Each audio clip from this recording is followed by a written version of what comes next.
Íñigo Errejón, secretario de Política de Podemos, buenos días. ¿Qué tal? Buenos días. ¿Ustedes votarían sí, si tuvieran representación parlamentaria, votarían sí hoy al tercer rescate a Grecia en el Congreso? ¿Por qué? Bueno, se está convirtiendo en una práctica más o menos habitual que de repente las sesiones en el Congreso, el Partido Popular últimamente las utilice como si fueran seminarios. Nosotros, los españoles, no pudimos tener una sesión en el Congreso, por ejemplo, sobre el rescate bancario, del que prácticamente la mayor parte de los fondos se dan por perdidas. Y ahora, quizás, supongo que con fines propagandísticos, se da una discusión sobre el rescate a Grecia. Nuestra posición sobre el rescate siempre ha sido, sobre la nueva negociación que se ha producido en Grecia, siempre ha sido que ha sido un final dramático, que aplaza la solución del problema y que mucho nos tememos que dentro de unos meses podamos estar ante una situación similar. ¿Midió mal sus fuerzas Tsipras? ¿Prometió a los griegos algo que no podía darles? Bueno, yo creo que quizá no calculó que los líderes europeos no se iban a comportar como líderes europeos en absoluto, sino que se iban a comportar como líderes como mucho frente a sus electorados. Es decir, que muchos de los que estaban mostrándose intransigentes con Grecia no estaban pensando ni en Grecia ni en Europa, estaban pensando ante sus propios electorados: si hay un solo país que es capaz de romper con el programa de la austeridad, a ver qué le digo yo a mis ciudadanos cuando les he dicho que es que no había otra alternativa. Así que castigaron a Grecia para intentar demostrarle a otros países que efectivamente no había salidas. Lo que pasa es que la diferencia entre Grecia y otras economías, Grecia es un país muy pequeño, mucho más susceptible de ser sometido a amenazas o a chantajes. Pues ahora mismo, según el último CIS, obtendrían un voto estimado del 15,7%, es algo menos que el 16,5% del anterior CIS, del de abril, pero es bastante menos que el 23,9% de enero. En 8 meses han perdido un tercio de sus potenciales votantes. Eso es lo que dicen las encuestas, que eran las que nos daban a nosotros entre 1 y 2 eurodiputados para las elecciones europeas. Nosotros sabemos que es muy complicado. Lo normal en política... ¿Sus encuestas dicen otras cosas? No tenemos. Porque no han podido pagarlas porque hicieron una colecta y no salió bien. Porque no podemos pagarlas. Nos gustaría tenerlas, así que lo único que tenemos es los datos que se publican y fundamentalmente los datos del CIS, aunque las estimaciones ahí ya son más polémicas, pero no polémicas creo porque nadie tenga la menor voluntad de manipular, sino porque es difícil preguntarle a la gente recuerdo de voto de una fuerza política que no existía para elecciones homólogas, por ejemplo para las generales, que nunca se ha presentado a unas generales antes. Creo que en este año hemos visto cómo las encuestas se movían muchísimo y daban saltos, y cada mes alguien creía interpretar una tendencia: subidón espectacular, hundimiento, estancamiento, fortalecimiento, cada mes aproximadamente, porque también estamos como muy ávidos de noticias, y me parece que lo que indican es, por una parte, que el escenario está tremendamente abierto, y por otra, que a las elecciones generales se va a llegar a una situación que no es sencilla. Ganar a los poderosos no es fácil, sobre todo cuando eres una fuerza política que has nacido hace un año, y sin embargo me parece que la puerta para el cambio político sigue abierta. Esta mañana en Hoy por Hoy nos ha llamado un oyente y nos ha dicho: yo he votado de izquierda toda mi vida, a la izquierda del PSOE, que no me hagan elegir. Que no me hagan elegir esta vez, que tengo muchas ganas de echar al Partido Popular, pero que no me hagan elegir.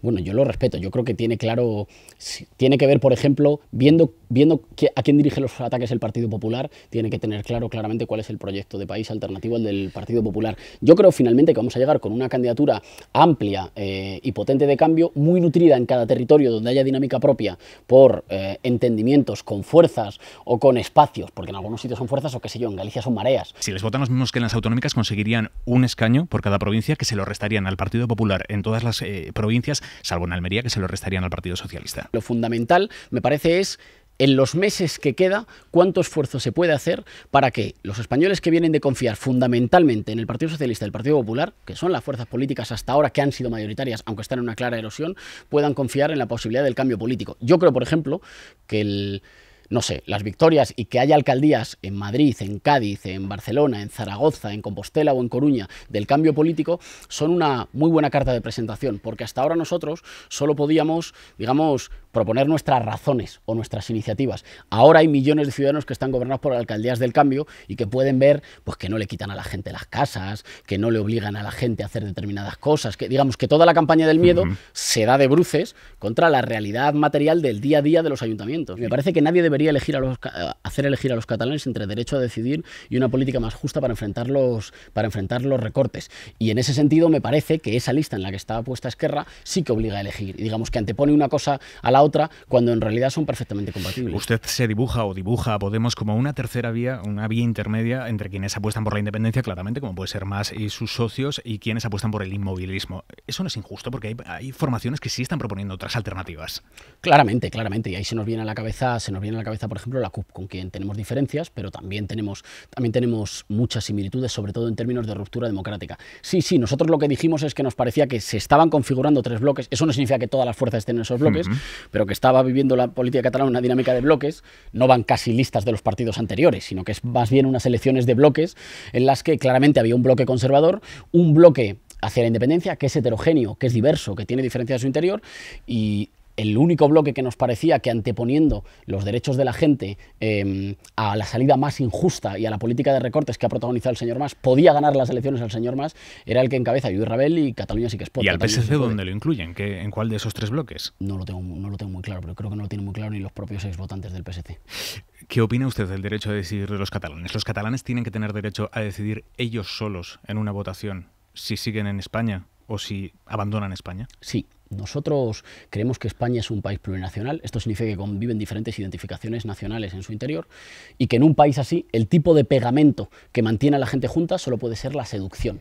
Y la seducción tiene que ver con proponer un proyecto de país que incluya, nosotros queremos que permanezcan en España, pero la seducción, como en todos los ámbitos de la vida, implica también el derecho a que el otro te pueda decir, oye, gracias por la seducción, pero no. Así que una votación de los catalanes en solitario, vinculante, entiendo, ¿cómo se articularía eso por ley?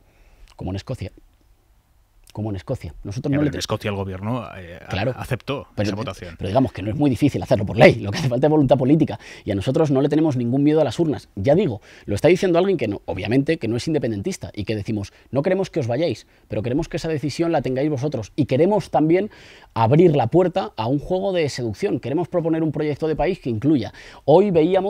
Ayer veíamos una oferta de Rajoy que volvía a poner dinero encima de la mesa, como si eso pudiera ser, digamos, una especie de forma de confrontar a la voluntad independentista. Pero esto ya lo han ensayado el Partido Socialista y el Partido Popular. Esa ha sido la política, digamos, de Pujol, que luego hemos visto dónde ha acabado una parte de ese dinero, ha sido la política de Pujol durante mucho tiempo, como si fuera una cosa de poner más dinero encima de la mesa. Y creo que se trata más bien de una cuestión de respeto y de atreverse a intentar seducir. Es que yo creo que el Partido Socialista ahora y el Partido Popular han renunciado hace mucho tiempo a Cataluña. Pero por concretar, señor Errejón, ¿ustedes estarían dispuestos, les parecería bien que mañana, dentro de X meses, hubiera una votación en Cataluña en la que ellos solos decidieran si se van de España o no? Sin un proceso constituyente en el resto del país, que es de lo que les he venido escuchando hablar, no, que hubiera una votación específica en Cataluña en la que ellos decidieran fuera vinculante. Si me preguntas por mi voluntad política, sí. Si me preguntas por el diagnóstico que hacemos de la situación, creo que sin modificar, pero eso no es mi voluntad, eso es un análisis jurídico, sin modificar el entramado constitucional, por otra parte de una constitución que da sobradas muestras de agotamiento, sin modificarlo, es muy difícil que ese derecho a decidir se materialice. ¿Eso qué significa? Que en nuestro análisis hay que cambiar la correlación de fuerzas en España para que algo así sea posible que se realice en Cataluña. Pero sí, nosotros no le tenemos ningún problema a que la gente decida su destino votando. ¿A usted le parecería bien ofrecer un régimen fiscal propio a Cataluña? Yo creo que eso está ya fuera de la discusión, un poco fuera de la discusión en Cataluña. Quiero decir que es una idea de hace tiempo. Y yo creo que, en todo caso, claramente habría que avanzar en Cataluña a un tipo de reconocimiento particular. Económico, fiscal. Sí. ¿De qué ahora tipo? bien, siempre que se habla de eso, nosotros siempre tenemos que manifestar, y no es salirse por la tangente, pero es que si no discutimos de las cosas importantes.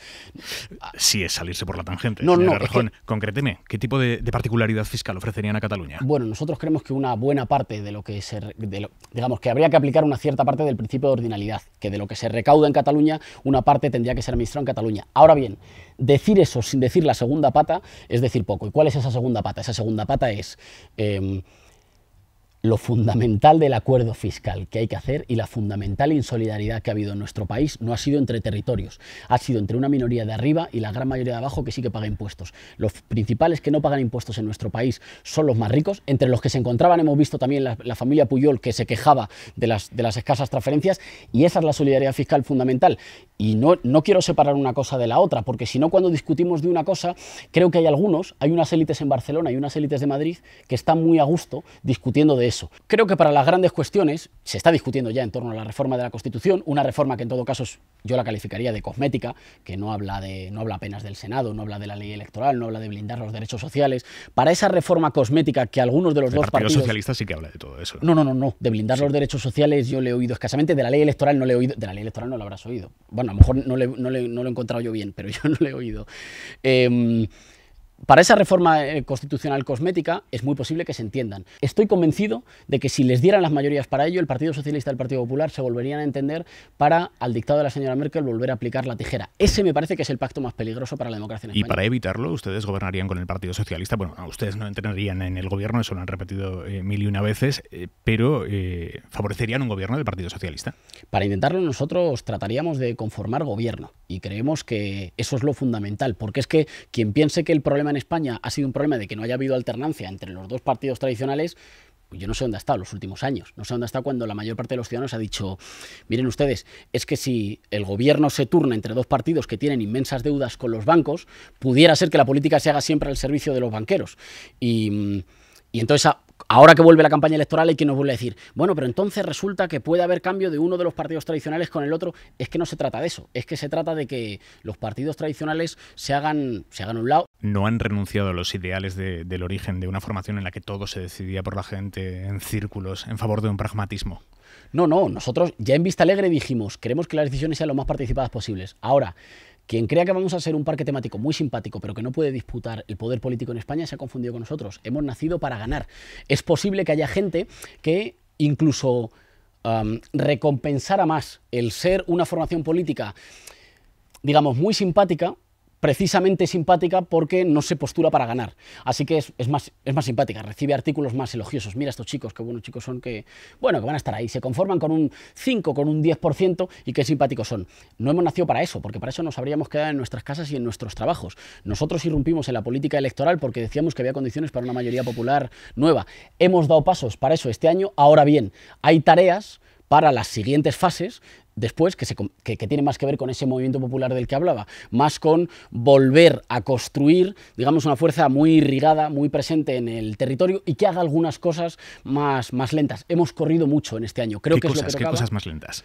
Creo que hay procesos de discusión, procesos de construcción, procesos programáticos que hay que hacer a toda velocidad, a veces, y eso los que trabajáis en los medios de comunicación lo sabéis, el ritmo que imponen los medios de comunicación es un ritmo vertiginoso del día a día, en el que hay cosas que caducan a las 24 horas o a las 7 horas. Íñigo Errejón, secretario de Política de Podemos, gracias por haber estado esta mañana con nosotros en los estudios de Radio Madrid. Gracias, de verdad. Muchas gracias.